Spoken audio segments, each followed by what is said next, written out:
weekend, which was August 24th through the 26th, at the new location at the downtown JW Marriott in Indianapolis, Indiana. Now, that being said, it was a new location, bigger location. I did not get as many interviews as I normally do, and the ones that I did, I made sure to try to keep very brief. The reason for this being that we were at a new location and there was more foot traffic going through, so I did not want to take up that much of their time. That being said, I'm going to do things a little bit differently. I'm doing this intro, and I'm going to show you some of the stuff I got, and then we'll get into the interviews, and I'll also review the new location, the convention itself, and where we ate at the last day of the convention before we left. So, first things first, some of the stuff I got from Horrorhound. I got this lovely picture autographed by Alice Winkler and the person who took the picture. Alice Winkler, you may be able to see, was in Space Babes from Outer Space. And also this I did not get there, but I got it like a few days before. And she is currently in Amazon Hotbox by WIP. So if you get a chance, pick up Amazon Hotbox. It premiered at midnight at Horrorhound. So, good film, fun film. If you get a chance, pick this up. Update, there is no update. I'm not sure if you can see it on here, but Catherine Mary Stewart autographed it, and it says, "Do the BIM." She's a very sweet celebrity. Really enjoyed meeting her. This is Vernon Wells from Mad Max 2, The Road Warrior. However, he was also Rancic in Power Rangers Time Force, and he autographed this 8x10 as opposed to the insert for Power Rangers. Coming up next, you will see an interview with Jess-O-Lantern. Jess-O-Lantern, these are her first two CDs. This one says "Stay Spooky" on it, and this one is really good. One of the tracks on here is called "Feel Good Horror Movie." She performed at Horrorhound the Saturday night and did an acoustic set, and it was amazing. This is her acoustic album, where the second song is called "I Don't Want to Be a Deadite." Really good, really nice, really good musician. So stay tuned. Up next, our interview with Jess-O-Lantern. Here with Miss Jess-O-Lantern, and she is a musician playing Horrorhound Weekend. It is currently Saturday the 25th, and if you're here at Horrorhound, she's playing tonight at 8. I am. So, how did you get started with music? Oh goodness. I started playing guitar when I was 12, and I also got really into horror movies, and I wasn't allowed to trick-or-treat when I was a kid, so I kind of had to make up for it. So I'm obsessed with Halloween, and I started combining my two loves of horror and Halloween and music, and Jess-O-Lantern just kind of happened. Nice. Now, what is your favorite horror movie? Probably Evil Dead 2. That's like my go-to. But I have like way too many to list. Now, one of the CDs you have you have a bare bones, a human skeleton assembly kit. Yes. So, what exactly is that? This is my second album. The artwork was designed by Emilio Menzi from Stellar Corpses, and it is an all-acoustic album. Okay. In fact, mentioning Evil Dead 2, one of my songs, the second track is "I Don't Want to Be a Deadite." The second track on my album, and it is about Evil Dead 2. Segue. Now, if people can't make it out here to Horrorhound, how can they get a hold of you or see where you are touring? They can check me out at my Facebook or on my Bandcamp. They can check out my music. It's streaming. I'm also on Spotify, on iTunes, on any of those platforms. And I also have some videos that I put up on YouTube every now and then too. All right, thank you so much. This cabin was abandoned. You all were so stranded. I never asked to be summoned, but now the evil dead are coming. You can try to run, you won't get. Here is something that I had been working on since one of my first conventions. You may have even seen it up there. I finally did it.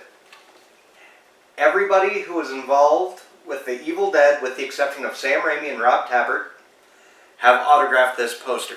The newest one is right here, where it's Bruce Campbell as Ash. I now officially have all the main actors involved with Evil Dead, the musician, and like I said, everybody other than Sam and Rob. While we're on the subject of Evil Dead, picked up this bad boy. Yes, this is an Ashy Slashy puppet from Ash vs. Evil Dead. Well, it's a replica, I should say. But it's the one with the teeth showing. There was another one that did not have teeth showing, from what I understand. This is one of the last ones that was there, so very excited about this. And forgot to mention it earlier, but met Serena Vincent, who autographed Power Rangers Lost Galaxy for me, as I'm a huge Power Rangers fan. She was Maya in Lost Galaxy, for those that don't know. Pool Party Massacre. I did an interview with the director, Drew Marvick, and that's coming up right now. I'm here with Drew, the director of the wonderful Pool Party Massacre. How are you doing today, sir? I'm awesome. Glad to hear. So, how did you come to direct Pool Party Massacre? Oh, jeez. Wow, that's a really good question. Thank you. Well, I mean, I was the only person that was ever going to direct it since I wrote it and created it. Yeah. But I just really wanted to make a slasher film. I wanted to make my love letter to all the 80s slashers that I grew up loving. So, And the lights keep going down here. So I guess that was the wrong answer. apparently. So, if I remember correctly, Nadia White is involved in Pool Party Massacre. Nadia White is not in Pool Party she's Massacre not? 1, but she is going to be in Pool Party Massacre 2. Okay. So we've worked together on other stuff, and she's done some promotional things for Pool Party Massacre for us, yeah. Now, I'm assuming you had a lot of fun directing a slasher film. Yeah, we had tons of fun. Good. Tons of fun when we weren't not having fun. Right. So, if people want to find Pool Party Massacre, where can they go to purchase a copy, or? Yeah, we have DVD, Blu-ray, VHS are all available at poolpartymassacre.com. We have shirts and hats and pins and action figures and lunch boxes and stickers and you name it. And if people want to get in touch with you, how can they do that? Through any social media. Okay. At Drew Marvick on anything, or at Pool Party Massacre Right. on anything. And actually, Pool Party Massacre just hit digital, iTunes, Amazon, and Tubi TV last week. Thank you so much. Yeah, of course. I'm going to go ahead and get some of your wonderful Pool Party merch. Whoops, wrong way. There we go. Thank you again so much. No problem. We are here now with the director and cinematographer of The Barn. How are you guys doing today? Good, how are you? How you doing? I am doing very well. Now, how did you come up with the idea for The Barn?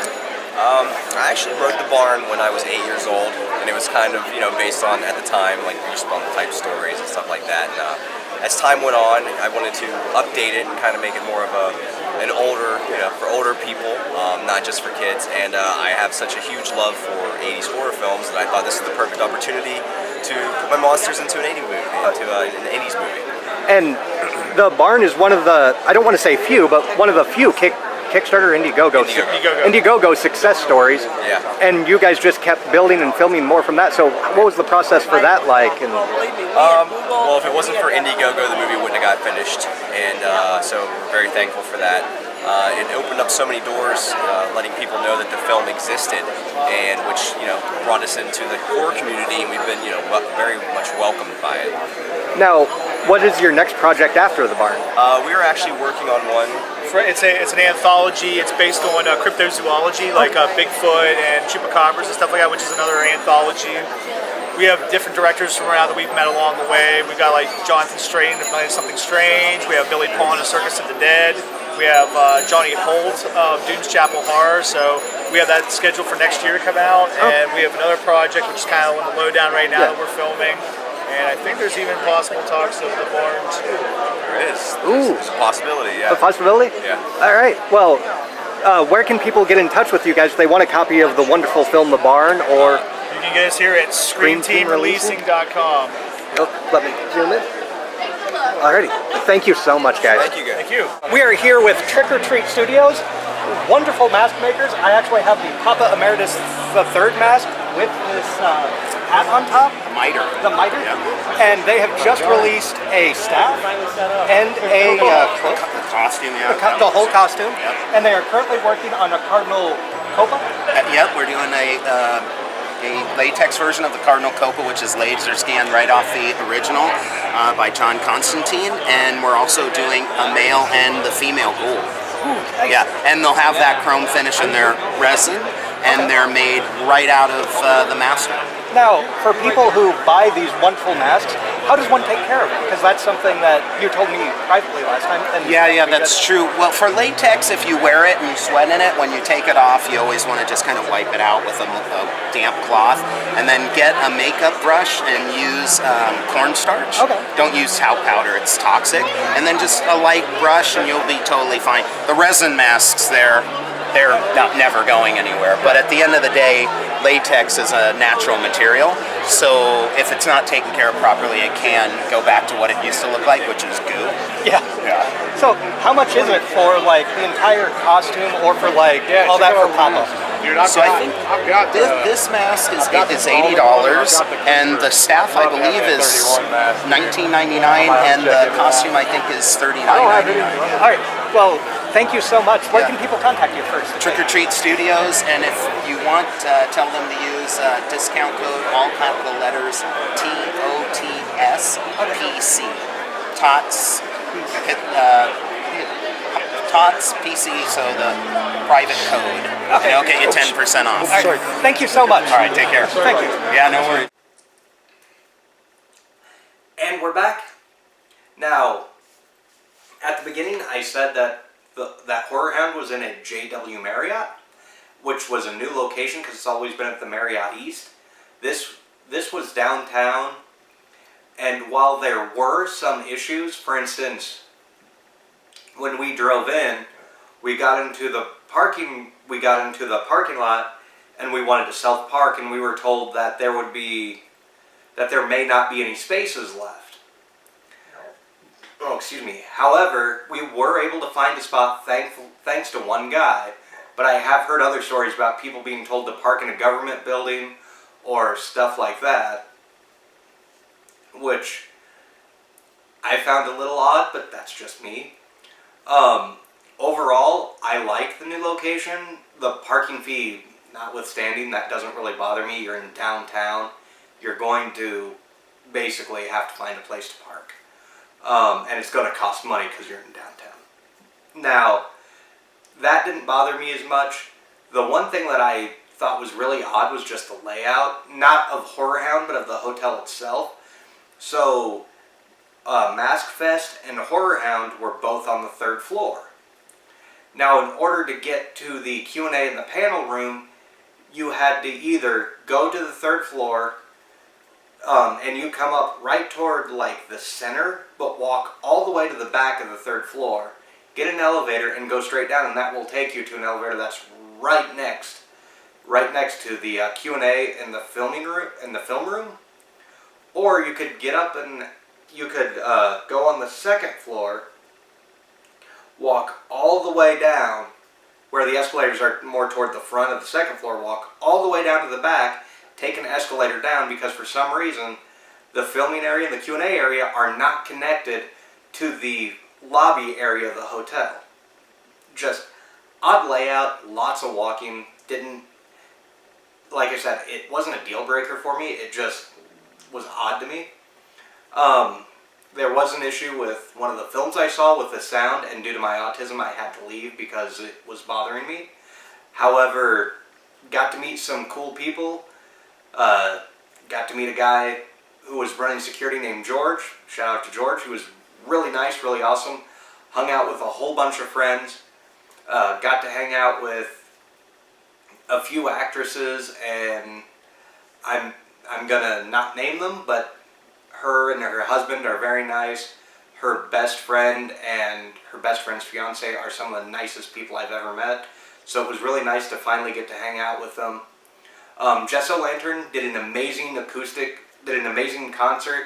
She was amazing. I absolutely loved the acoustic style she performed. She went on right after the Freak Show Deluxe, which was a family of sideshow acts, I guess is the best way to put it.